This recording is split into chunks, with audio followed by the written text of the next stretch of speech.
names too. There we go. I don't want to call out. I don't usually call out people, that I see in the room, but I am going to call out my old friend Jill Smock, who it's been a while since we've been in the room, and I see your name here. So really good to be with you too today. So lots of familiar faces, and again, good to be with you. So the last time we were here, as James mentioned, we sort of did a deep dive, but not a very deep dive into social media. We did covered a bunch of topics in a short amount of time, which is one reason we didn't have as many time for questions. So that being said, today we're going to really focus on analytics, and as you see in the opening screen, just kind of taking a deeper dive into that. And plan for today is really just to spend an hour or so talking in that. We're gonna do some interactive stuff too, but talking through that, and then spending the rest of the time for questions. And the questions for today, I'll give you a format to do that. You can put them in the chat. You can just raise your hand and say them out loud, whatever you want to do, whatever makes you comfortable. Questions don't have to be just about analytics. It could really be anything. I don't consider myself an expert in really anything, but this is an area where I've had some experience. So if there's anything that's that I can help with in terms of social media, messaging, marketing, et cetera, outside of even the specific topic for today, things that came in from the last session, feel free to bring those up as well. Any struggles you're having, how to relate it to our prevention work, et cetera, that sort of thing. So I've been a CEO at LEAD for 9 years now, which is crazy. And LEAD is based in Chicago. We just had one DFC coalition expire after our 10th year. That was written before I got there, and then we just applied for another one for a different community. So we're in our second DFC that we're managing, and we also operate and run the statewide prevention groups in the Illinois area. Prior to my work in prevention, I did a bunch of ministry and youth ministry related things. But I also, my family, some of you may know this, my family owned a internet technology marketing company that I sort of grew up in. So I decided not to do that for my career, but I was always involved in what we were doing and involved in many projects. And that's sort of where I blend some of that experience into the work in prevention. So with that being said, I'll jump into it. One thing I wanted to do today is do some interactive stuff. So on the screen, you'll see a link, menti.com/ in a series of characters, or you can scan the QR. And what that's going to do is bring you to some interactive slides. And we're going to go back and forth between these. And this just gives me an idea of kind of who some of you are, where you're coming from, what sort of thing you're doing. So I'm gonna stop. When you get to that screen, you'll see a question. And it's going to look like this. Let me share my other screen here. It's going to look like this. It says, are you using analytics as part of your social media strategy now? So just answer yes, no, or what are analytics. Nobody's going to know who said what response. Go ahead and take some time to do that. It does help me out to know kind of where we're coming from. We're going to do a couple of these. So again, you can do this on your phone. You can do it in a separate tab in your browser. You can do it however you'd like. I see 17 or so of you are already in. And so far, you should be able to see the graph here on the screen, but so far we have 5 that are using analytics. That's great. We'll talk more about that in just a minute. We have 7 that are no's, and we have 5 that are what are analytics. So you're in the right spot. So we're going to define that next. So thanks for your honesty there. Oh yeah, sorry, you didn't catch the link. Let me do that. So if you go to menti.com, menti.com, I'll put that here. And then you're going to use this code. I'll put it in the chat, which is 47156664.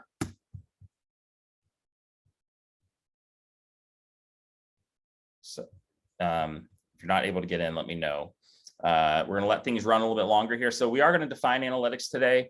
We're going to talk about what analytics are, what they are not. We're going to talk about some tools we can use to better manage those, and actually what the purpose is of even using them in the first place. Obviously, data is very important to our work in prevention, but how can we use this next layer of data?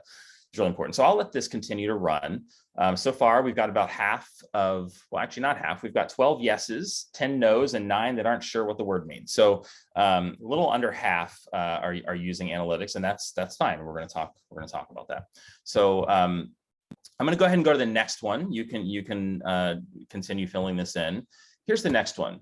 If yes, if you are using analytics, which tools are you using? You can go ahead and just type in your response. Just want to get a sense for what tools you're already using to manage, and how I can best assist you with that. So go ahead and put in your replies.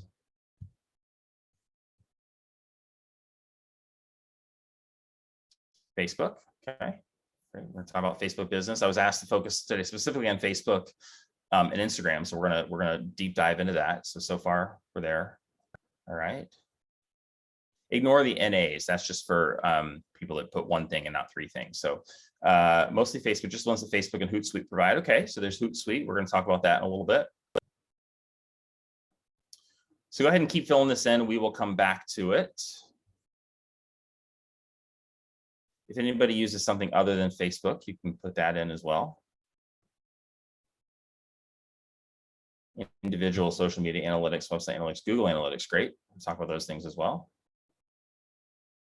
Okay. A lot of people aren't aware you can actually use Google Analytics to really measure your social media. So we're going to talk about ways to do that.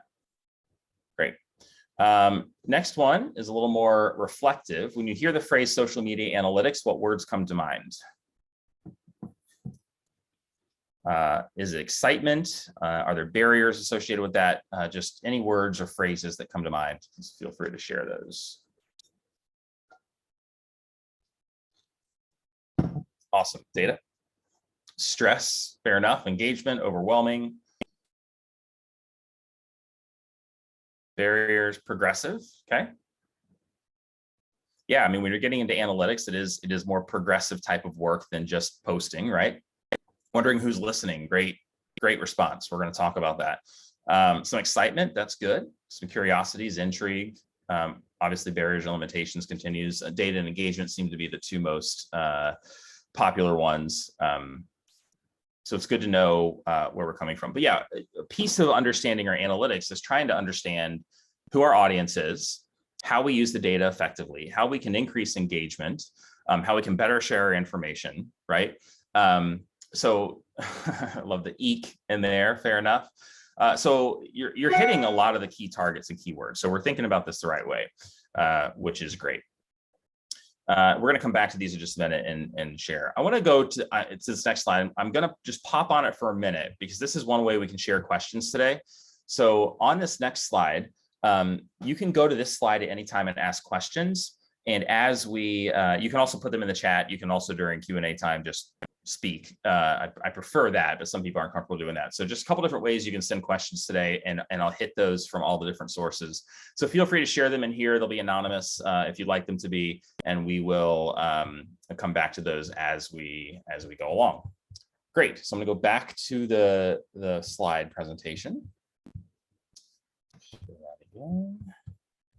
Okay. So cool. All right, so let's look at this deeper dive, right? Social media, I love this basic framework. So we talked about this the first time. I just want to quickly highlight it again. Social media isn't about your brand or really even about the work that we do. It's about people sharing their lives with others they know, or sometimes they don't know, based on common interests. Fun fact, I was recently doing a school presentation in a health class, and the teacher had asked me to talk about kind of digital citizenship. And that's one of the presentations we give at LEAD. We talk about bullying, we talk about digital citizenship. And I was talking about, and I sort of defined this and said, it's about people sharing their lives with others they know, or sometimes don't know based on common interest. And a student raised their hand and said, who would share information about themselves with people they don't know? I said, well, and I actually pulled out some data that shows, 75% of teens ages 12 to 17 actually are connected to somebody they don't know on social media. What I found, though, and I've worked with teens my whole career, what I found, though, is that their definition of someone they don't know and mine were different, right? So a lot of the time when we're talking about social media, we have to understand our audience, right? So someone they don't know, a teen can be connected to somebody they've never met, never talked to, but they will consider they know them because they're connected and they see their posts and they share things and they're in chat rooms and things like that. So our definition of adults of knowing somebody and a teen's definition knowing somebody are different. But regardless, social media is sharing lives with these people based on common interests. Okay, so let's take that further and look at analytics. What are they? What are they not? Why do you need it? And how do you use it? I'm going to give a Techopedia definition for social media analytics. We can define this a bunch of different ways. I like this one. It's not too complex. I think it talks about what it is. So social media analytics refers to the approach of collecting data from social media sites and blogs. So many of you already talked about using Facebook Business or Facebook for that, using Hootsuite for that, using some built-in, Google Analytics and website things for that. But however you're collecting that data, taking it in, and then evaluating it to make your decisions, right? This process goes beyond the usual monitoring or basic analysis of just like looking at your like counts to really develop an in-depth idea of who your consumer of your messaging is. So I like this idea. That's really what social analytics looks at. It's something we're very comfortable with in prevention, looking at data and making decisions off of it. What's interesting is we're really good about doing that with complex level data in our communities, but our field is not really good about doing that with actually more simple data for social media, right? It's actually much more simple than what we already do, but somehow there's these barriers for us being able to do it effectively. So with that in mind, it doesn't have to be overwhelming, doesn't have to be stressful.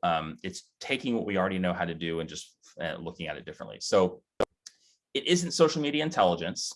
It isn't social media listening. It isn't monitoring. It isn't competitive analysis. It isn't image analytics. It is all that. So let's look at a couple of these. Anyone want to take a stab at just unmuting yourself or putting in the chat? What do you think of when you hear the word social media intelligence? What is that?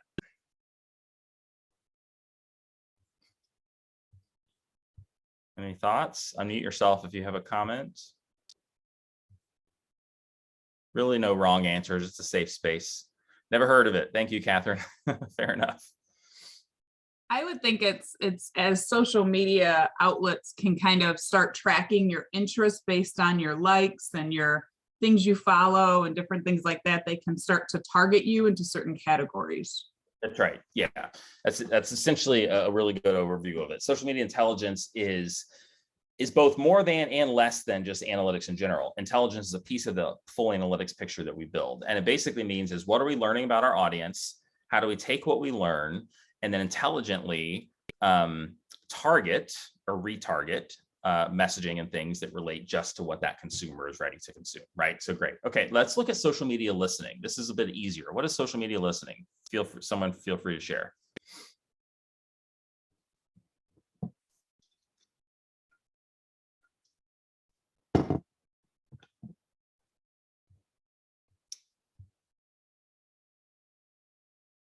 Any thoughts?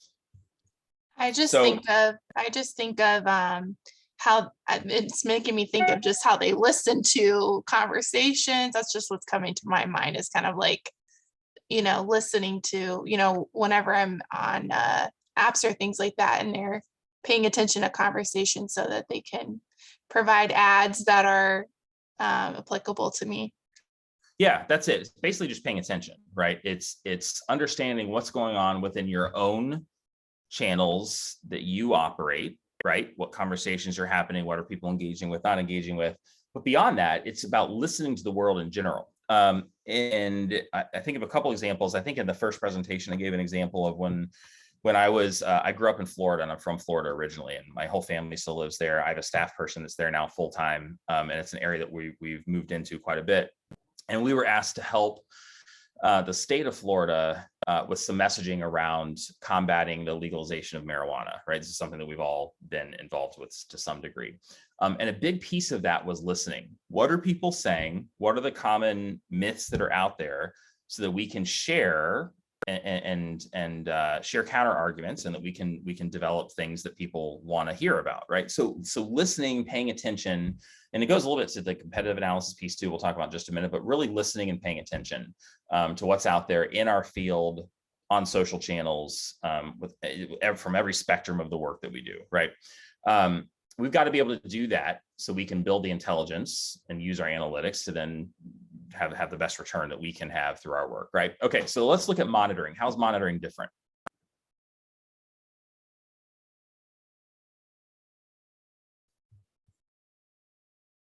Okay, great.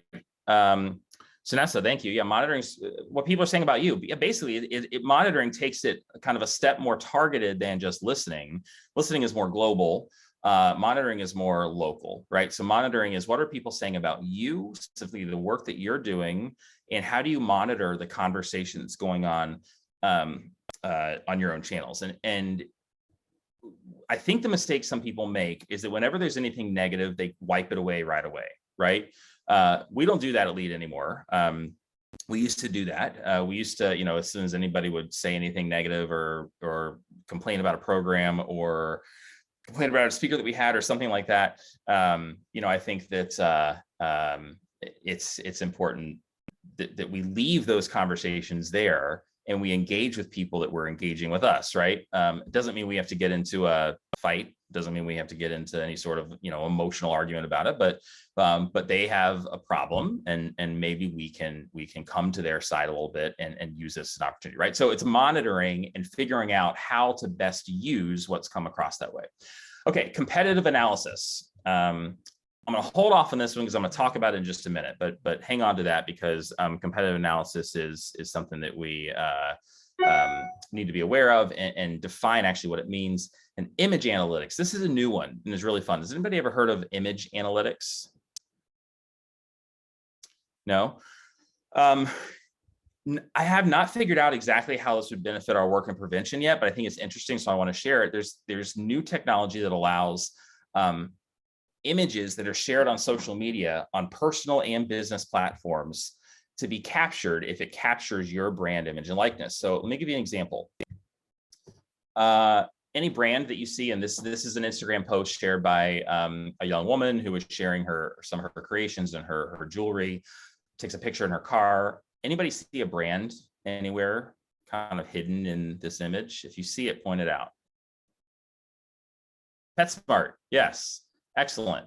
So image analytics is something where you can actually have a brand, a logo, a word mark, something like that. And if it's found backwards, forwards, different color, anywhere in the world, it will send it and your analytics will pick it up and show you where this is being shared. So if I'm PetSmart and I was smart about social media and I saw this image come across to me, what is something I could do as a social media manager to engage with this person who is clearly sitting outside of a PetSmart? What's something I could do?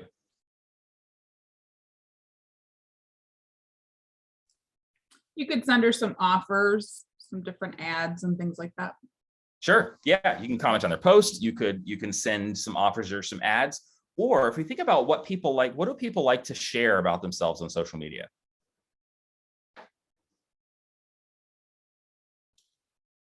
Anything, I guess. Technically, that was a loaded question, but mostly they like to tell stories about themselves, right? So I would maybe ask about their pets. Thank you, Robin. I would maybe say, hey, I noticed you were outside of a PetSmart. Can you tell us a little about your pet friends, your pet family, right? Because that's someone's much more likely to engage in that than to say, hey, here's a coupon, go back in my store and shop, right? So, and while image analytics may not be important to us, that concept of how to engage people is, I think, making it about the person, making it about telling their personal stories, making it about emotion, and then finding these opportunities through analytics. This one was based on image analytics, but finding whatever the opportunities are that the analytics are proving to us to then find those engagement moments. So that's why analytics is so important, regardless of how we do it. It's finding those opportunities for engagement, right? So thanks for engaging me on that. Okay, so here's 4 reasons why social media analytics are essential, right? Number 1, measure and improve our return on investment and marketing impact. So here's what to do if you haven't already. You can do some of these things right away. Maybe you have a social media manager or you have a webmaster, somebody, that's an old term, somebody who manages your communications and digital strategy. So number 1, add a Facebook tracking pixel to your site's key pages and to any page linked to your website from your social channel. So a Facebook tracking pixel is something that's built in to Facebook analytics or built into your Facebook, business account. And I'll talk about how to access that in a different way in just a minute. I'm happy to help. We don't have time today to go into we could do a whole hour or 2 just on the Facebook tracking pixel, actually longer than that. But if any of you would like help in this regard, you feel free to reach out to me afterwards. But add a Facebook tracking pixel to your site's key pages. Basically what that does is it will show in your analytics, both on Facebook and also if you have Google Analytics also integrated or some other analytics tool integrated. It will give you really great information about who's visited your site, how that pixel essentially was accessed by whom, by when. So if they happen to be logged in to enter their social channels, they visit your website, they come across this pixel, you will get all kinds of demographic information about that. Then you'll also understand how they were navigating through. Did they click on a page you had to register for an event, but not register? Did they click on a page you had to join the coalition, but then not join the coalition, so you can follow up with them, right? So it gives you these opportunities to say, hey, who's this person? I realized that you came onto the site, would you be interested in registering for this event, right? So it gives you some information that can be really key, especially if you're looking for engagement from people specifically on your website for event registration, signing up for things, joining a mailing list, things like that can be really useful. Add Google Analytics UTM parameters to your social ads URL. Basically what this is it allows you to add a component, a string of characters at the end of your URLs that provide some really great information back to Google. So again, I don't expect anybody here to know, how to use UTM parameters. Maybe some of you are, but whoever's installed or managing your Google Analytics should know how to do this. It's built right in, and without any additional expense or really any whole lot of effort to it. So if you were to go to the person who manages your website or your web company and say, hey, can we add Google Analytics UTM parameters to our social ads or to our URLs? Any professional should know how to do that in the span of about 10 minutes. And it shouldn't cost you anything or much. So that's helpful. And by the way, I'll provide a link where you can get these slides later. So don't worry about writing all this down or remembering this. Also important to consider a paid analytics platform. Suggestions for the analytics platforms, if you're not already using one, I'll have in a few minutes. But it's important. These things allow us to better measure and get some information to measure our impacts through our efforts. All right, second one, make better strategic and business decisions. So here's what to do. Be intentional about social listening. We talked about that already. Really important to make sure that we are listening, understanding what's out there in the world. What are people saying about the work that we do? What are people saying about drugs and gambling and prevention in general? The conversation is just in my short time at, my 9 years at Lead, the conversation about drugs and tolerability and things like that has shifted significantly, even in my time, much less in the past 2 or 3 decades, right? So, what are some of those things that we are, that people are saying? What are we hearing, and what can we do about it? So it really does help us to, if we realize we're sending some messages that make sense to us, but they don't make sense to our consumer, then ultimately it's not going to do any good, right? It allows us to respond to trends, engagement, conversations in a timely manner. And I'm going to walk you through I want to do this first, but I'm going to walk you through our own Google Facebook for Business platform, so you can kind of see how some of these things line up in there and some of the findings that you can, that it will show you. And then I'll show you how you can access it for yourself as well if you don't know how to do that. But these are the things it allows you to do. Get data, really look at it carefully, and be intentional about then what you do next. All right, third one, look at what your competitors are doing. So let me ask you this. What do I mean by a competitor? When we think about prevention field, I love the answers I get this sometimes. Who are our competitors? Think about your coalition, your community. Who is your competitor? So anyone, feel free to take that one. Put it in the chat, unmute yourself, whatever you feel like.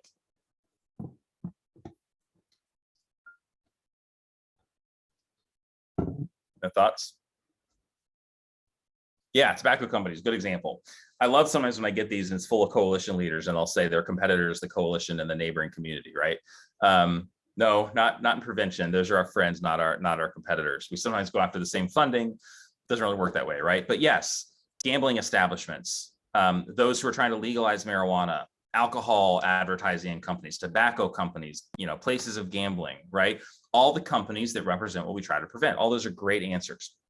I think we have to define this, because if we're not listening and we're not paying attention and we're not monitoring what's happening on all those other places, then we can't possibly put out the right messages, right? We have to be able to have counter arguments to tobacco, counter arguments to marijuana, counter arguments to gambling, all those things, right? So we got to listen. And what we can do then is we can take that in. That's a piece of our analytics. That doesn't, us doing that is a piece of gathering intelligence that informs our analytics, right? Or that informs our strategy along with our analytics. So when we look at our competitors, we look at these other companies, we can say, what are they doing and saying? What are people believing about what they are doing and saying? And how can I counter that, right? And then you try some things. You get together with your team, you brainstorm. This is what we do. You try some things and you see what sticks. It's almost like computer programming in a way. If you try something, see if it works, doesn't work, you try something new. If it doesn't work, you try something new, and eventually you stumble across the right solution, right? So this is where you use analytics really effectively. Is you listen, you gain intelligence, you try some things, right? Then you look at your analytics and say, okay, well, this didn't work. Why did this not work? Was it the wrong language? Was it the wrong time? Was it the wrong target audience, right? Your analytics will help you understand that. Try something else. Maybe it worked better. What worked better about it? Was it a different time? Was it a different audience? Was it a different message, right? And then you finally align on the right time, the right message, and the right analytics. And an example of this is 2 or 3 years ago, we did a deep dive into this, and we found out that the majority of our highest engagement on Facebook, Instagram, and Twitter were from the times of 9 p.m. to 11 p.m. Central Time, right? Okay, that's really helpful to know. The times we got like 200% higher engagement was during those late evening hours. Yet 0% of our posts were during those times, right? Almost all of our posts were 2 to 3 to 4 p.m. Because when we did this 2 years prior to that, we had realized that that was a time of engagement. We thought, well, moms and dads are picking kids up from school. They're in their car, they're on their phones. Things change quickly, right? So once we started then posting more things intentionally in the evening hours, or having them to, scheduling them to run in the evening hours, our engagement picked up even more, right? And we have to continuously look at this because it changes all the time. It changes based on the time of year. If people are home over Christmas break, their schedule is different. They're going to have a different engagement time than they might have if they're in the middle of the workday, right? So it's important that we know what that is. We also have to benchmark. We have to make sure we have a goal and we're achieving it. I talked about this the first time. I just want to highlight it again. Our goal for social media can't be to do everything, right?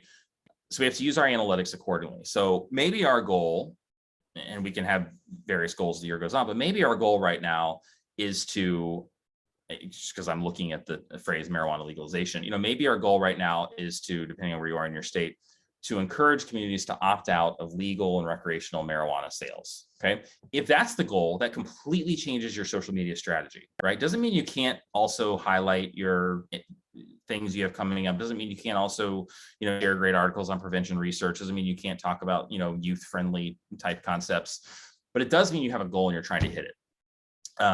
So to understand what we really want to do, what our goal, why we achieve it. If you want to go back and look at the first presentation, we did a whole series on this during that first presentation, but I think it's important that we benchmark appropriately, understand what our goal is, then we use our analytics to derive what it is we're actually trying to do, right? Also understand what our analytics tell us about keywords. So for example, I think about the words marijuana and cannabis. What is the difference in those two words as it relates to our field of prevention? We know what the difference is, we know what the words mean, but like, what are those two, what are the context of those two words in our work? Think about it for a minute. What word do we use and what word does the industry use? Okay, so Christian said the veneer of medicine is science versus colloquialism. All right. What else? Well, let me just ask you this. When we are messaging about marijuana or cannabis in our communities, to our kids, in our health classes, in our prevention materials, what word do we typically use?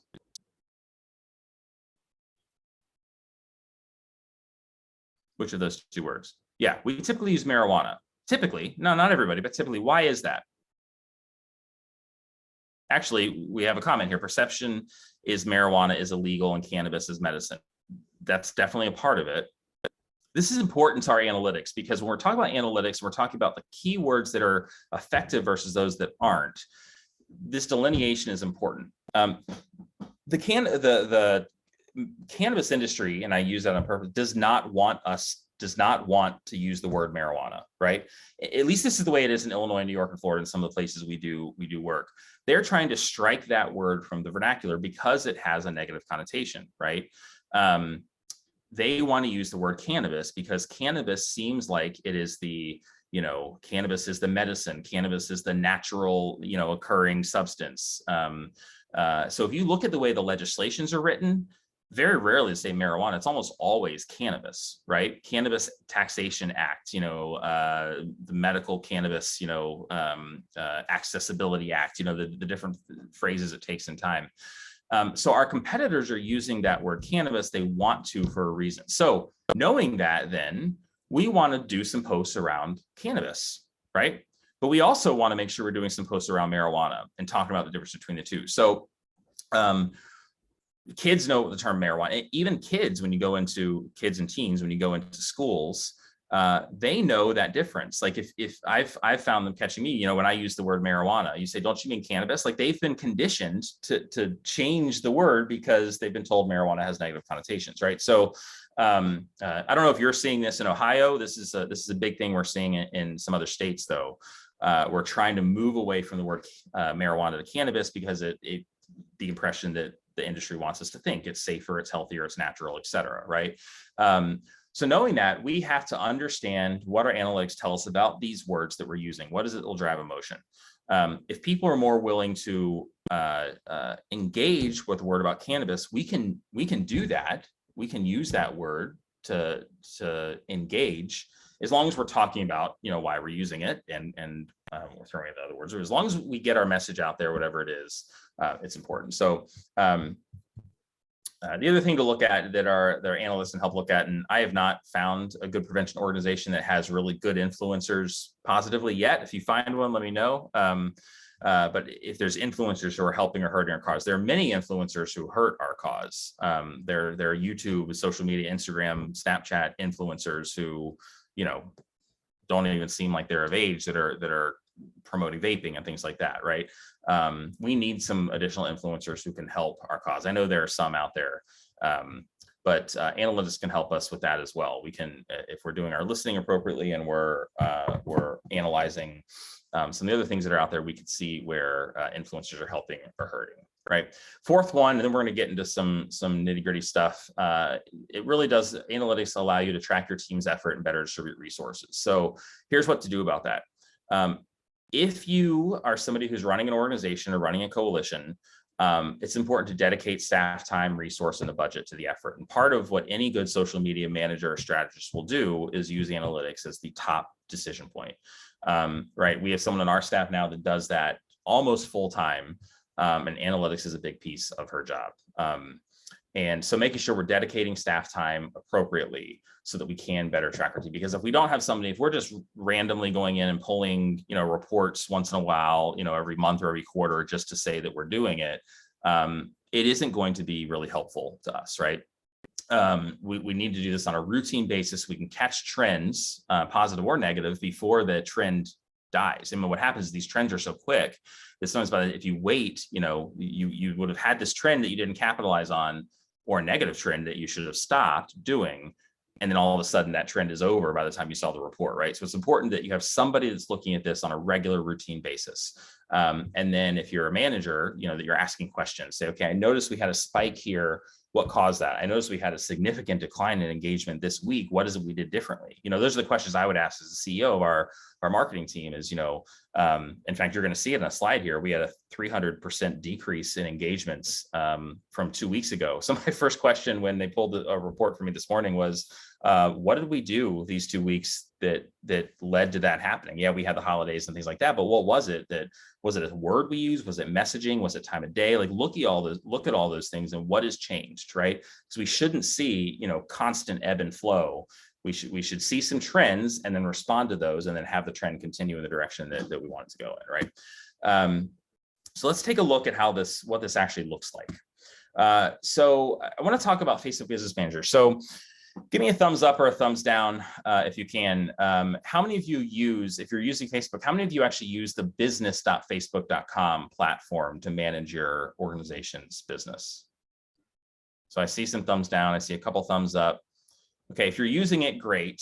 If you're not using it, now's a good time to start. I'm going to talk about a couple of reasons why. So if we're talking mostly about Facebook and Instagram today, which is the direction we're going in, this is really important. So business.facebook.com, you can link up your organizational page. Here's a couple really great reasons why. You should do it. If you need more than one ad account, so if you have, if you're managing ads for different coalitions, for different clients, for different communities within your coalition base, different funding sources, whatever it might be, it's important that you can better manage that through Business Manager. If you need to request access to pages or ad accounts, so if you have clients that you're working with, and most of you wouldn't have clients, but if you have coalitions, if you're running a regional coalition group or a statewide coalition group, or you have a coalition that has multiple, you have a student Facebook pages and you have adult Facebook pages, I've seen all kinds of different structures. It's important to merge those into the same business platform so you can track trends individually and aggregately, right? Then you can also assign permissions. So maybe you have a social media manager who has full permissions. Maybe your administrators have full permissions. So then maybe you have an intern who is just going to do one little piece of it, who doesn't need the full permissions, but who you can distribute work to, right? And it gives you a different level of insights and reporting, which I'll show you in just a minute. A couple other big reasons. It's way more secure to do it this way, both for you personally and for your organization, coalition. As an administrator, you can track and see who is working on what, so you can track productivity. This is a big one for me. Keep business profiles separate from personal Facebook profiles. So my wife's a social worker in a school.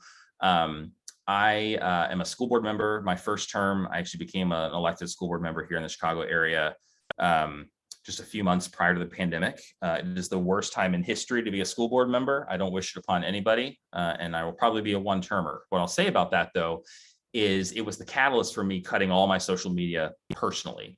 And for somebody who does a lot of social media trainings, presentations, and has used it, that was a big step, right? I mentioned my wife's a social worker because we did kind of this independent personal reflection, how we felt on social media, how we felt about how we were feeling emotionally in the moments prior to using social media and in the moments directly after getting off of it. And the findings were incredible. Do this. It's fun. It's interesting. Just for yourself, think about, how you're feeling the moment before you engage with the social media platform, and then spend time with it, and then reflect on how you feel afterwards. More often than not, at least in my experience and some of the research I've done, we feel way worse after we've been on social media. So I cut it completely out of my life. In doing that, though, if I did not have a business profile set up, or we didn't have one set up for an organization, that would have completely unlinked it. So I have no more Facebook. I wouldn't be able to manage the page, right? So if you want to take this step for yourself, separate, we needed to have it for business, even though I almost pulled that back too, but we have to have it. It keeps the noise that you might get in your personal account away from the productivity that you're trying to achieve in your business account. So here's what that looks like. So let's take a quick look. I'm actually going to stop this screen share and go to a different one. Okay. So this is, I'm scrolling through here, our basic in fact, I'm going to start over. Hang on one second. Hold on a second. All right, so basically scrolling through our platforms, this is what it looks like. So when you log in, this is a series of our content and posts just from I'm scrolling through the past couple of weeks here, and it tells us our total reach, our engagement, how many reactions and likes we got, comments, and shares. Actually, our recent data is not good, so I'm fully acknowledging that. It's been better. We're analyzing the reasons for that. So when I click on one individually, for each individual one, you have some options here. You can see the actual copy and image you had, if it was Instagram or Facebook. You can check its performance. You can choose to boost it right up here if you want. You can see a preview of it. You can look at all your engagements, your reach, etc. If you close that out, it'll take you back to the other one. So let's click on another one here. This was actually from Christmas. Normally you will get less engagement on Christmas, in full transparency. So it tells us some of the, there can be a lot of things we find out here. at the individual post level and at the aggregate level. So it's really important. So if you have not done this, you can pull the data in lots of different ways. You can look at past 30 days, you can look at lifetime, you can look at any span of dates. You can export this to CSV and play around with the data. But it really does help you to understand, like, we had one that was 537 people reached and one that was 57. There's a huge difference there. And we can look at those and say, what was the difference between those two very similar posts, right? And it can give us some good information. So, so I think that's helpful for us to know. So business.facebook.com. I'm happy to do a one-on-one tutorial if this is helpful for any of you to go through it. We can learn a lot of things just by doing that. Let me get back to my next. I pulled out some additional reports too, just so I wouldn't have to keep scrolling through. I pulled out some additional reports. So this is looking at our total audience. Looks like it's a little pixelated on Zoom at the moment, but we have 3.1 total Facebook page likes. We have 5.6K Instagram followers. We made an effort over the past year to really bump up our Instagram following, and we did some stuff on Facebook and Instagram to our following, but we really wanted to bump up our Instagram following because we realized that's where the majority of the teens in our community were following us. It's where the majority of like educators and parents were following us. As people age out of Facebook and into different platforms, and now students aging on Instagram into Snapchat, TikTok, things like that. But we have to know our audience. So we're looking at, we use our main social media. We have a series of pages now for our various programs for the stuff we do across the country, but we use our main lead social media Facebook channel page to be local. So you'll see that it's not surprising that we would have, Lake Forest, Lake Bluff, and Chicago as our primary cities for our Instagram and for our Facebook, because that's where we target the majority of our work. So that those analytics tell me that what we're doing in that regard is helpful, because if we're doing mostly local stuff, we're posting on our local channel, we want it to be a mostly local audience. At the same time, when we have a 24/7 crisis hotline that we operate called Text for Help. If we were to look at our Text for Help analytics, that would look completely different, because we have implementation. We get texts from all 50 states. We have implementations with schools all across the country. We post things accordingly to that, right? So our analytics tell us, okay, if I look at this and say, okay, well, New York and Pennsylvania and Ohio are high on this list, then I'm doing something wrong, right? So it tells us, when we look at our audience, if it's in line with the strategy we want for that audience, then our analytics can tell us we're doing it right. Let's look at page reach. This is where I said before, our recent 2-week numbers are not good. Some of that's related to the holidays, but it's also not. So the first question I got when I got this report yesterday was, what happened? Why is our Facebook page reach 30.6% down? Instagram up is okay, but even this Facebook page reach, only 430 in a span of 2.5 weeks is not good. So we are, as a team, actually tomorrow in our social media strategy meeting, we do it once a week, just social media strategy meeting. I don't always sit in on those, but I am tomorrow to look and see. We're going to analyze in our account all the posts from December 24th through January 15th. We're looking to say, okay, when we saw, a brief spike on the 5th and 13th, what is it we did well? Where we saw a decline, like on January 9th, what is it we did not do well? We saw that decline, that trend on both Facebook and Instagram. What was it that didn't work? So we'll learn from that and we'll go. Was it language that we used? Was it the type of image? Was it, what was it that caused that to happen? If all else was equal. So we'll pull a bunch of reports and we'll look and we'll make it better. And then if I was to see you again in 2 weeks and we look at January 15th through, February 5th, my hope and my expectation is that this would have flipped, and then we'll have some answers as to why. So it does ebb and flow a bit, right? Part of it is that we didn't look, our whole staff was gone over the holidays, and we weren't in our typical workflow. So that probably is a piece of it, but that actually points to how effective analytics can be, because if you even drop looking at analytics for 2 weeks, even a week, you'll see, a decline in your post. So it's important that we know that. Let's look at basic content. So I showed this before. What's really cool is that you can pull out content in a visual report like this, right, for Facebook, and you can also export it to CSV, and then you can sort by the post that had the highest reach, the post that had the most likes and reactions, and you can figure out what it was. So interestingly, if I look at these two things from just this past Monday, we had something on Martin Luther King. It was a Motivation Monday, and we had a quote from MLK Jr. And the reach on Facebook and Instagram was nearly identical, but Instagram has a much higher audience, right? So it was about the same number, but it was commensurate with audience. It was significantly lower. So we got to figure out why that was, right? So I only pulled out the first 5 or so here into this report, but you can see, and on our Thursday takeover, we had four clicks on our Thursday takeover. We actually partnered with a clinical agency, and we did an Instagram and Facebook takeover where we took over their platform for a day. They took over our platform for a day. I'm actually waiting on data from them to see if their followers engage more with us than our followers did with them. So it's interesting. It'll be interesting to hear. But that's something that's neat too. When you partner and do takeovers with other organizations, and then you compare your analytics with theirs, it can be some pretty cool findings too. You know, what is it their audience liked about our stuff that maybe our audience didn't, and vice versa. So there's some pretty cool stuff you can find there that I think is really relevant.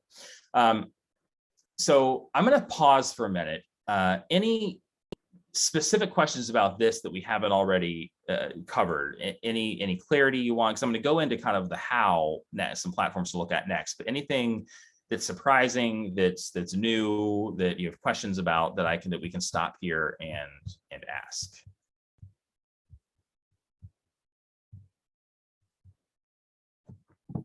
Are any of you doing anything managing analytics like this? Yes, we are. Okay, tell me about that. So since the pandemic hit, I was asked to try to create some motivational videos just to kind of uplift and encourage people. So I've called them mental health moments, and we've actually have quite a few on the Zeph Center Prevention YouTube channel. We've done a suicide prevention shorter 1-minute videos too that are going out now on Instagram as well. And they've really kind of taken off. So we've been trying to really analyze and see who's seeing them and how we can kind of get them out there to adults and youth. Cool. Yeah. That's great. Have you noticed an uptick since you've been looking at it that way? Yes. Awesome. So cool. Yeah, it's been kind of neat to see. We're up to almost 500,000 views at this point. So it's kind of neat to be able to see how they're being engaged and how people are utilizing them. So yeah, it's fantastic. That's awesome. Okay, what else?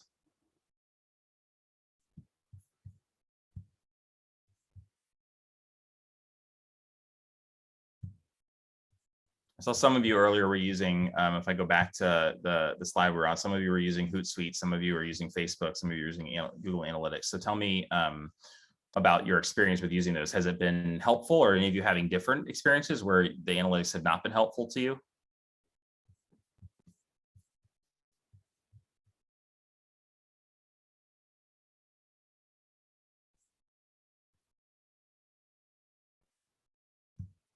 No? Quiet group today. Okay, so we're going to come back to questions in a bit. So get them ready. Robin comment here. I think they're helpful, but difficult to prioritize time for them. Absolutely, that's probably the #1 barrier. If you think about the barriers to that, let's actually talk about that for a minute. Feel free to put it in the chat. You know, what is the #1 barrier that you have to using your analytics well? To engaging more with your community, to understanding your audience, to all those things that analytics can do for us. What are the barriers? Absolutely, it's time. Yeah. Robin, I don't know what your role is in your organization, but sometimes if we've been given a role and we don't have time to do it with everything else we have, and we don't, you know, if we can't hire somebody ourselves, that is a barrier for sure. Tina says, our most popular posts are those that use photos of local activities we engage in versus educational posts, for sure. You may remember at the very first training we did a whole section on how optimize your posts using photos and videos, and how posts with photos get significantly higher engagement than posts without. If you think about the way that these algorithms work, in fact, I don't know the last time we made a post on Facebook without a photo or a video.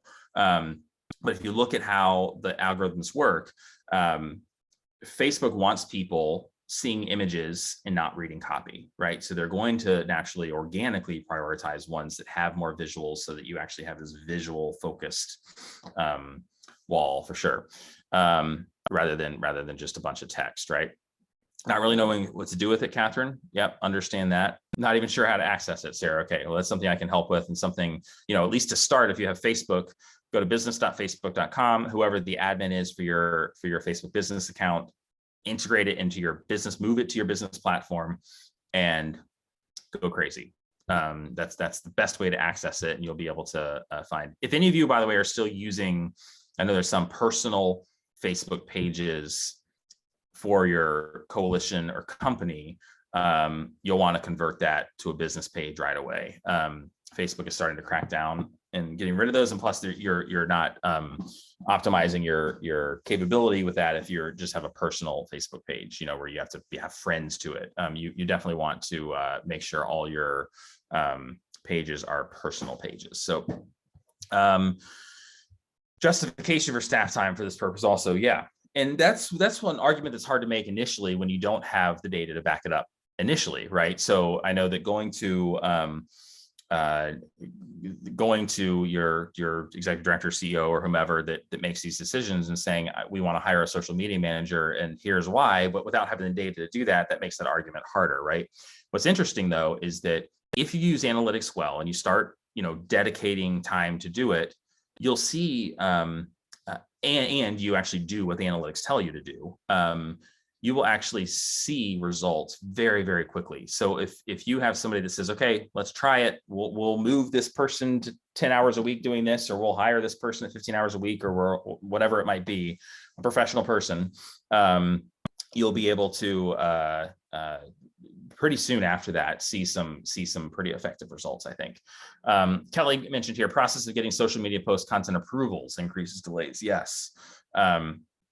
I will say at LEAD, we've cut out all that red tape. So for sure, we used to have it where I had to approve everything that went out. And that was on me, and I would let things go sometimes because they're, you triage things and that falls down the list, right? Once someone on my staff said, yeah, you can't approve these anymore because they're just not going out. We changed our process for that. And yes, that means that there are certain things that go out that maybe I wouldn't have written that way, or maybe it was something I didn't think we should have shared, but that's the opportunity cost to actually getting it out there and engaging, right? So sometimes we have to, I get it, but sometimes we have to figure out how to work through that bureaucracy, which is easier said than done, depending on your role in the organization. Not sure how to translate engagement to ROI. Sure. ROI being a return on investment. Ultimately, what we're looking for in our field is not just people to engage, right? We're looking for behavioral change in our community over the course of a long time, right? So it's hard to put short-term social media outcomes into that long-term work, which is why it's important to really narrow down on the goals. So this is one of those things that, Catherine, if you'd ever be interested, I'd be happy to help you brainstorm one-on-one or with your group, and how do you, based on what you want to achieve on social media, how can you translate that engagement to actually your prevention work in general? Because that's the key, right? It's not just sharing some numbers that say, hey, we've got more followers and we've got more, but you're, if you've got 100% more followers and 50% more engagements, but your drinking rate's increasing by 10%, something's still not right? It doesn't change what the role of our organization is. We have to use it as a tool to get more people to buy into our message, show up to events, join the coalition, dispose of their prescription medication, whatever it might, show up to city council to talk about marijuana, whatever it might be, those things that we're already doing, social media should help drive people to those prevention activities. So that's how you measure it, but it's easier said than done. It takes some brainstorming to link those two things together. Great. All right. So we're gonna come back to some of that. I want to go ahead and share. This. These are the 10 best social media analytics tools that I found, and I have used about 4 or 5 of these, but I've gone through and studied all of them. So I want to talk about these, and I've this is a little bit subjective, but to the best of my ability, I kind of put some letters on here to delineate if it would be if this specific platform would be better for a beginner, an intermediate, and advanced, or kind of universal for everybody. So depending on where you feel like you are and your organization is, if you don't already have one of these, or you have an analytics platform that's not working for you, I want to mention some of these because they can really provide some insights that are helpful. In my organization, we use Hootsuite Insights. It has been, Hootsuite Impact. It has been very helpful for us. It's something that pretty much anybody on our team can do. I'll get down to that in just a minute. But Hootsuite is kind of like the gold standard. It works really well. It allows you to post universally to multiple platforms. It allows you to track any number of different things deeper than like Facebook Business can do. Allows you to look at your audience, allows you to look at your engagement, allows you to look at, gives you, it can give you suggestions for within that, for considered different times to post based on your engagement, things like that. Google Analytics is I put for all. If you have Google Analytics on your website on the back end, and again, if it's not something you do personally, find the person that does it. Linking and making sure that is also analyzing your social media in line with your web can be huge. So we actually do that in addition to managing through Hootsuite. If you have Google Analytics already running, you should make sure you're doing it for social media as well. And of course, your digital web people can help you do that and should already have put it on for you. We talked about UTM parameters. I'm going to skip that for now. That is really more of an intermediate advanced thing. And it's not so much a platform. It's a tool that you use that you can build in, like I said, to track links on the back end. We'll if you have questions about that, we can go. I don't want to go deep into that because it's really a small targeted thing and not so much a platform, but it is a tool. Hootsuite Insights and Brandwatch, they have an integration together. Brandwatch is really good for beginners to intermediate. If you don't want to use Hootsuite or you've used Hootsuite and it wasn't good for you, Brandwatch is slightly different. It actually provides better social listening tools. So it allows you to kind of plug in a series of other, like you could plug in your other coalition partners, you could plug in, your tobacco shops, not that your coalition partners are your competitors, they're your supporters, but plug in any organizations that you're connected to and organizations that you want to watch, and it will help you. Like I said, watch some of those things and learn from it as you're doing it, as opposed to having to take a separate step to do that on your own. TalkWatcher is very similar. It's a little bit more advanced, but it's something to look at. As I mentioned, Hootsuite Impact, I really like it. It's basically the Hootsuite platform, but it takes it a step further and allows additional reports. It has some image analytics in it as well, which is a fun tool. I haven't really found a use for it for us yet, but it is a fun tool. If we ever see our brand on a storefront outside of somebody's window, I'd be very interested in knowing that, because to my knowledge, that doesn't exist. But it'd be cool to see if you have if you have a storefront present or you're connected to a health department where you might have some, your brand out there. It could actually be helpful to see if anybody is sharing, an image of a health department business card or taking photos of themselves outside of your building or something like that. There's some findings there. Channel view insights and panoramic insights could really be used by anybody. Mostly for beginner, but also there's some advanced level stuff you can do in it. And Mentionlytics is not my favorite, but some people really like it. So it really focuses more on engagement piece and who and how you get mentioned in other platforms. So, but whatever it is, I would suggest using something.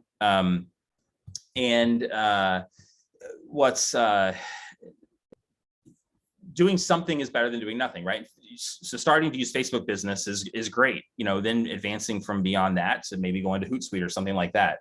I think it can be really helpful to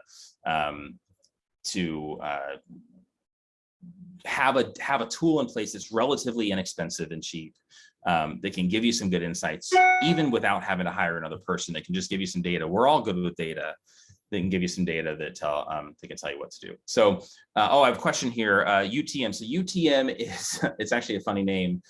It's Urching urchin tracking module. So think of like sea urchin tracking module. I don't know why it gets that name. I'm sure it has something to do with the sea creature, but and basically what it does is it allows these different variants at the end of your URL.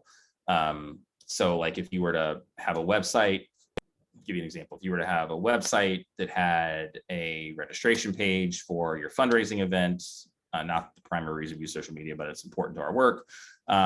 And you were to share that UTM, that URL with the UTM parameters on it on social media, you'd be able to link the website with your platform immediately, essentially, and it gives you some information into your insights and into your Google Analytics that allows you to gain some insights into who that is. So those are platforms I would suggest. If you're looking to get started, I would look at Hootsuite, Brandwatch, and maybe Channel View as a way to. You can take online demos. You can get free, tutorials on their websites. They're pretty inexpensive. There's 30-day free trials, and I think all those, at least most of them, and it's definitely worth getting into and just playing around. It's just fun to play around in them. I don't know, maybe I'm a nerd, but it's fun to play around in them and see what you can learn, because there's stuff in there that may be surprising when you look. And just getting started is 50% of the job, right? Just getting started, taking the time to, even if it's just 5 hours this week or next week, just take the time to investigate a platform, go through a tutorial, implement it for your social media, and 7 days later, look, see what you find, right? So kind of cool. And then change, and that's the important part, change your own behavior around social media based on what you've learned. That's the important piece.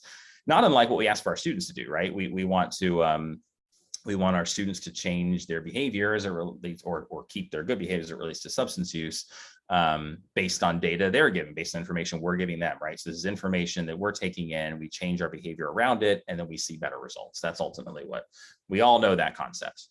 Okay, so I'm going to shut it down here and go back to this QR and link, and then I'm going to share. I'll share that for a couple minutes. Then I'll go back and share our questions page. And please feel free to ask questions. 3 ways to do this. You can ask in the chat. We've had a couple good questions already. You can ask in here at this URL and QR page, or you can just unmute yourself and ask at any time. But it doesn't have to be about what we talked about today. It could be about things we covered in the first session. It can be just about social media in general, strategy, brainstorming, messaging. This is really just meant to be a conversation among all of us. So please feel free to share. We did not have much time to do this the last time. I know that was a while ago, but let me know what you got.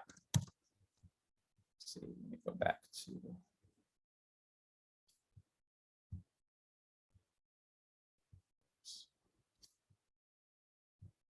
Put this page up.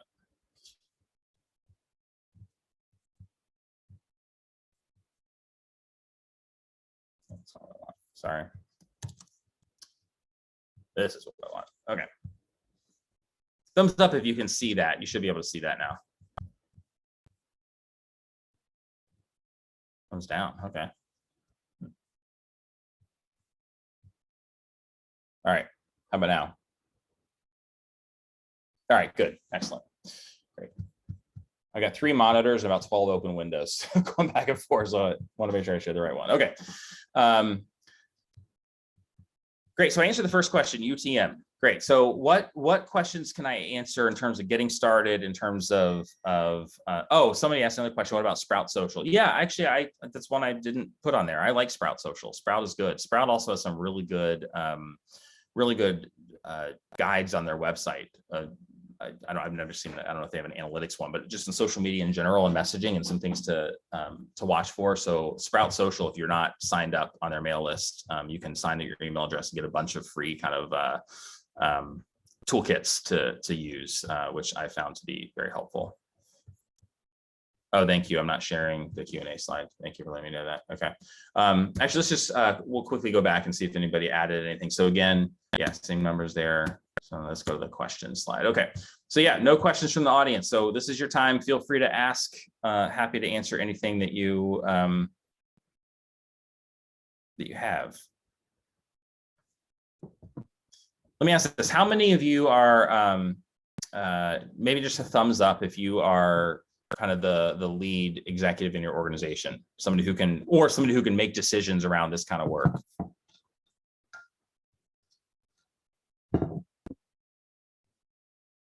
I see a couple.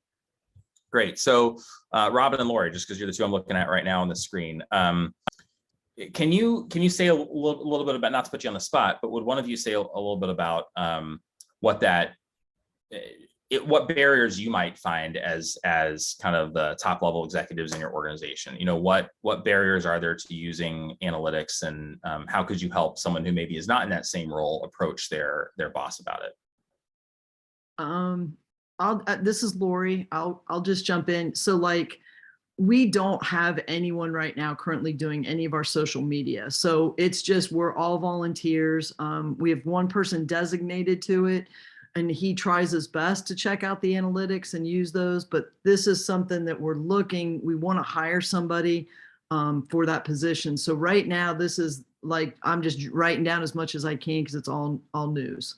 So news for us. And I think once we get somebody in that position and can really look at the analytics, that will help us greatly to hit our target audience within, especially the school system. Mm-hmm. Yeah. Thanks for sharing that. Robin mentioned here in the chat that connection is not great, but time and education or knowledge of how to use the barriers there. Yep. So if you are somebody who feels that this is important, but are not the key decision maker, what are some things you could, how could you, frame this to the decision maker to say, hey, we need a 12-hour-a-week person to just look at this just for the next, little bit? Like what are some ways, what are the outcomes that you think you could achieve by having, reducing that barrier and having somebody that had the time to do it?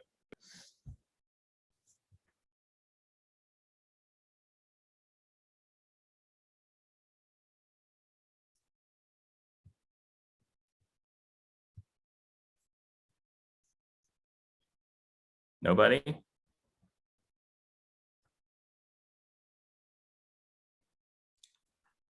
Hey, Andy, this is James. Can I will just chime in and mention a funding opportunity that Prevention Action Alliance has that is actually just got published.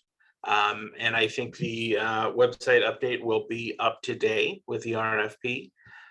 We do every year with funds from the Ohio Department of Mental Health and Addiction Services. We call it our Capacity for Prevention stipend. So it's up to $3,000. This year we have $15,000 total dollars available. So we can, at full funding, we can fund 5 opportunities. But it is open to any coalition, any prevention agency, either be it school-based, community-based, if you were part of a health department, so really broad scope. And it is, the funds are for anything that can help you build prevention capacity in your community. So I think funding for maybe a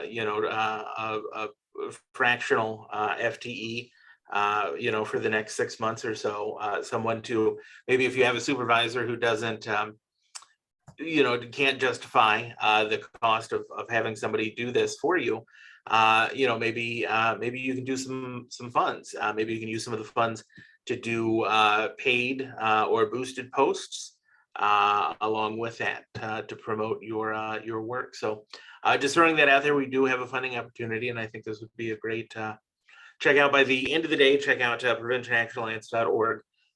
We've got a new section that will be going up with our funding opportunities on there. So just throwing it out there. If you think funds are a barrier, maybe we can help.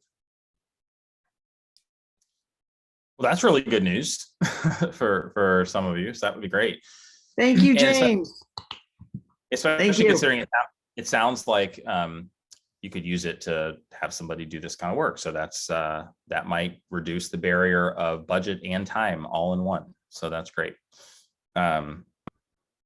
So we do have a question that came in here, or a comment, first of all, in the chat. So we've been able to use the data analytics for a few of the grants from our department. Great. And actually, that makes me think too, if you're a DFC coalition and you're producing your DFC-Me reports, twice a year, it can be very helpful. We use this all the time in terms of we're talking about prevention education and reach, and we can kind of delineate. We have in our content planner before it even goes on social media, written out copy and graphics and things that we use. And I can share that if it's of interest. But before we even do that, we tag it based on the type of, if it's meant to, provide information, if it's meant to help build a skill, if it's meant to build capacity, based on kind of the strategies we use in prevention. So we can pull that out, pair it with our analytics, and actually use that in the DFCME reports that show, for these prevention education posts, we had this many, people see it, we had this many impressions, we had this many, so that can actually we didn't have those butts and seats in a room, but we had the people getting that information, which is helpful. Okay, kind of in line with what we were just talking about, one of the questions here, one of the barriers is content. Do you have any suggestions or resources that we can use for creating content that isn't repetitive message-wise? Keep running out of ideas. Yeah, content's really important.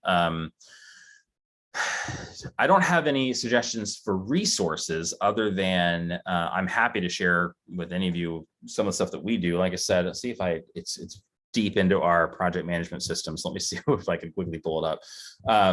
We have a content planner that we use in our organization, and it's basically a knowledge base that is stuff we've seen other people do that are really good that we want to use for future, and we tag it based on substance and based on type and based on, we have a variety of different ways we can pull it out. We have content that is that we write ourselves. We pull from our presentations, or we write for like an online workshop, or we write in a blog post. We have content that we have guests write for us, and we kind of pick and choose and share those out. Let me see if I can pull that up really quickly. So we just collect a bunch of stuff. We collect stuff all the time, and then we have what's called a prevention education library. Again, I'm happy to share. I don't know how I'd have to ask someone in our team how we get it out of our, here, let me share this really quickly. Yeah.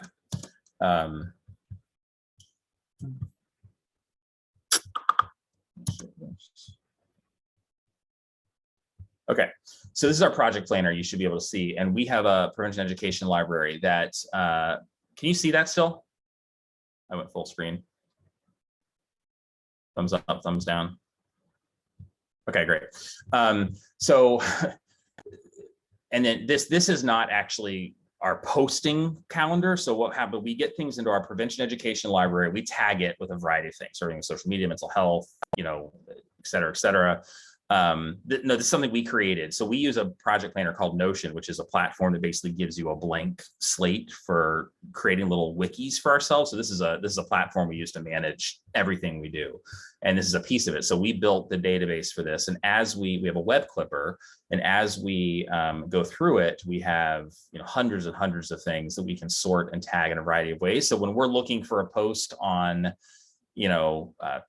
I'm just looking at whatever I see here, 5 ways to make dinner time more fun with your family. And then we can, so I'll give you an example. Our data clearly shows, when we cross-tab our Illinois Youth Survey data, that students who indicated they have dinner with their family 3 more times a week were 50% less likely to engage in underage drinking. That's an actual data piece from our biennial student survey data. So what we can do with that is share that data, and then share this content, 5 ways to make dinner time more fun, and then show, and say, hey, if you're a family that, does this, great, keep it up as a protective factor for your kids. If you're a family that doesn't, here's 5 ways you can do that, and that's using social media well, but it's also right in line with what we're trying to do, increase protective factors that we know drive our substance use rates, right? So, so it's important. So this is a prevention education library. I'll see how I can share. I don't know how we get it actually out of this tool into a place where it's shareable, but I will look into that. So let me look into that, but I know there's a way to do it. And then it goes from here into our, I'm not in this every day. Oh, there it is. So it goes from there into our web and social media dashboard. And then from there, it talks about the thoughts and ideas. We have our monthly themes. We have all of our different, and our staff member that does this has her own dashboard where she knows what's being posted on which day, and then she tags me in that, and we look at it together. So here's the marketing and posting calendar that we use and just do it. And we created this, but there are platforms you can do that manage it. So to answer your question is content. Best answer I can give is there's tons of stuff out there. Find it, see what's relevant to you, save it, find somewhere to save it, give your team access to it. And then when you're looking for something, you have it and you plan and write content around that, right? So, it looks like we have it scripted out through the end of the month, and it tells us the status and things like that. So that's how it works on our end. We have a library. It goes from the library into our content planner, and then it goes into our posting calendar. And then all that happens before it gets on the website. And we do all this with a part-time employee who just our social media person is part-time. She does events on the other part of her time, but she does social media part-time. Then of course I do some, and our whole team. What really makes it work is that when you have the whole team looking for content, you have a process in place to organize it and a process in place to pull it out when you need it. So we're never short of content because we've got hundreds and hundreds of things we banked that we can then take and rewrite based on. So we have a data piece, another one, interestingly in our community, kids who are involved in sports drink more. That's a new finding for us in the past 2 years. So we have articles on other communities we found where it was very similar, and we happen to be in a high achieving community. Not that that's important, it just is what it is. And we found that across the country in higher achieving communities or wealthier communities, kids that are involved in sports drink more. I'd never heard of that before. So we were finding that too. So we found some articles and things on that, so we can share that. And hopefully when we do our Illinois Youth Survey again this spring, we'll see that that's come down a bit. So we're trying to look at those protective factors, risk factors that we know are present, and then plan around that so that the whole goal is to yield behavior change in our community. So people are aware of what those are so we can combat them, right? So that was a long answer to that question. Looks like there's some questions in the chat about grant opportunities. So yeah, it looks like James answered those. Great. Any other questions? Feel free to keep them coming.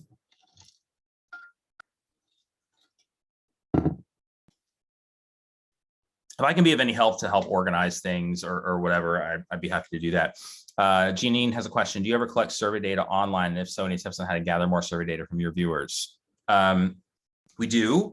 In our community, every 2 years, we do the Illinois Youth Survey, which is done online. And actually, we created our own version of it called the Community Youth Survey that runs in the off years. So we only do the Illinois Youth Survey every 2 years in the even years. And now we're doing our own youth survey in the off years that mirrors some of those same evidence-based questions. We also do a parent survey. Getting the students to do it is not hard. We have great partnership with our schools, and we get about an 85% student return rate on both the Illinois Youth Survey and our own in-house survey.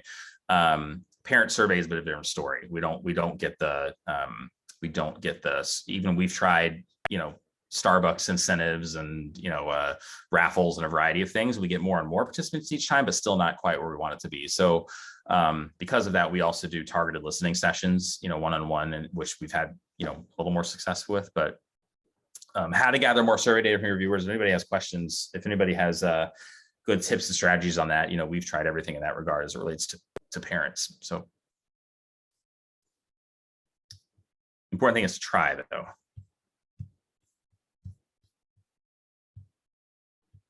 Let's see. Any other questions? Yes, thank you. We talked about this, James. We talked about this a little bit in the first time, but tagging other agencies or community partners in posts, does that increase reach or provide any benefit? Yeah.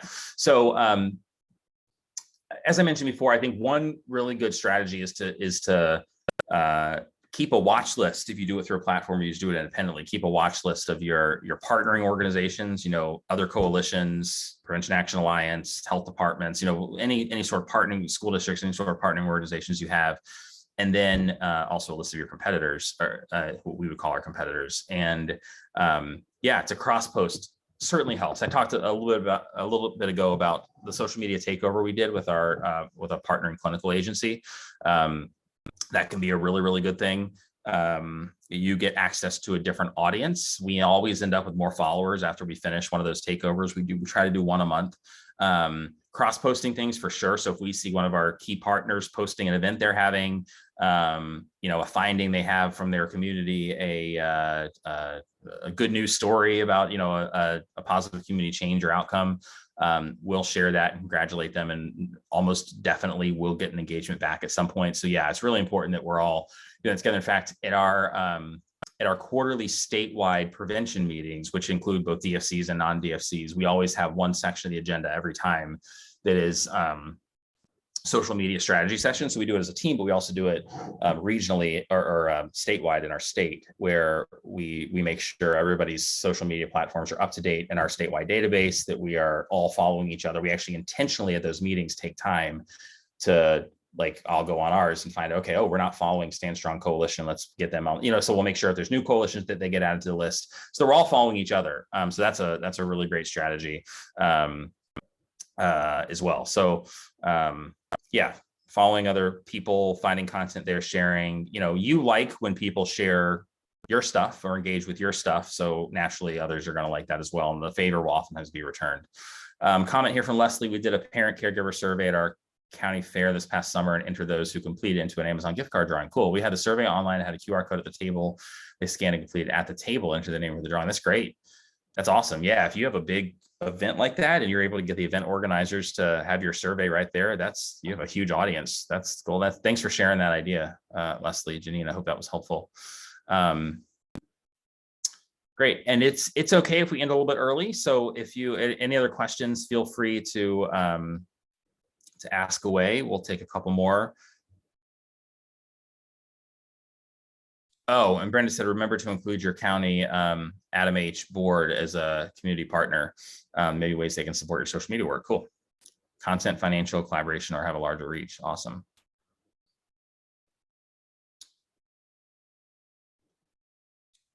Yeah, excuse me, Indian Streams again. Question. What about, and this is something our agency does, and I know we did it for this event. In Facebook, we promoted through posts, but we also created the Facebook event that people could RSVP to. Any data or any indication is that, especially with maybe virtual events, does that work? Is there any data points that tell us those are helpful in promoting or not? Yeah, that's a great question. It used to be that creating a Facebook event for a single event would typically yield a better turnout and better engagement than doing it just through your page. That's still mostly relatively true, but there's some recent changes there. The only way to know for sure is if you try it both ways. So again, using analytics, try it one event by creating a page for it and see how that responds, and try it without creating a page and running everything through your regular social platforms and see how that responds, and let your analytics tell you which way was better. And then what your analytics tell you then you do it that way moving forward, right? So there is some wisdom in doing separate events. It gives it a separate kind of brand presence. It allows you to see who's coming and who's not. You may see a friend of yours RSVPs and it shows up in their feed, which then can be multiplied in engagement. So best answer I can give is to try it and see what happens, because it could be different for every engagement base. But generally speaking, yes, that's a good strategy for getting a higher engagement. Thanks for asking that question.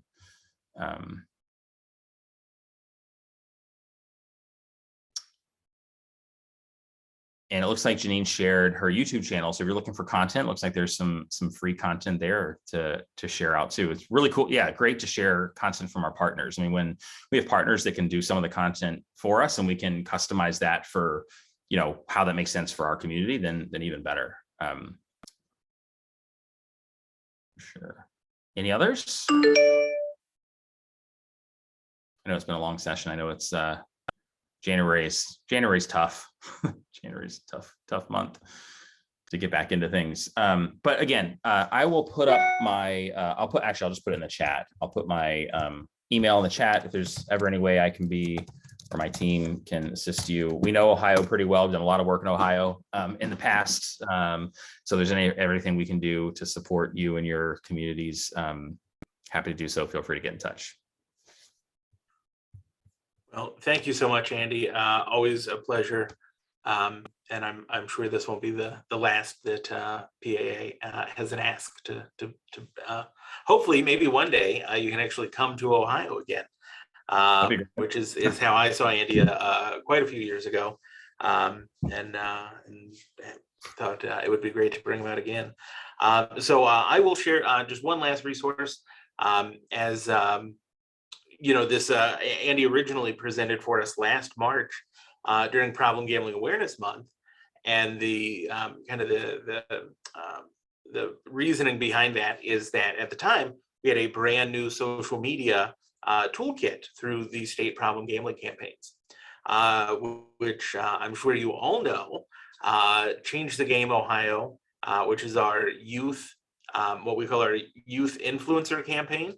So for adults, parents, kinship care providers that work with youth to become educated on some of the risk factors, warning signs of youth problem gambling, and Before You Bet, which is beforeyoubet.org. And on that site, you can go to the community toolkit, which has a slew of resources, but there is a social media marketing guide. It has guides for Facebook and Instagram and Twitter, I believe, including graphics that are perfectly sized for each of those options. It's got some examples of posts. It's even got posts you can just copy and paste. And it's, I think, a great resource. So if you aren't familiar with that, I'd encourage everybody to check out beforeyoubet.org, changethegameohio.org. Got some kind of canned resources there for everyone. So reach out to PAA, reach out to Andy, and we'll certainly help you however we can. So Ashley, do you have the link to the evaluation? If you could send that out, look at that right there in the chat. If everyone can, especially for those of you wanting to collect continuing education credits, if everyone could go to that link, complete the brief evaluation, we would certainly appreciate it. And other than that, I will say thanks again, Andy. Someone asks, I see, do we happen to have the recording from the first part of this training? Yes, we do. Andy has been very generous in letting us record these and share them. It is on our YouTube page, but what we will do, we'll get this one downloaded, we'll get it up on YouTube, and then we'll send both links out to everyone that attended today. That way you have both of them, and you can send them to anyone that share them with anyone that may not have been able to make it. So we appreciate you for coming, Andy. We appreciate you as well. Have a great day, everybody. Thanks.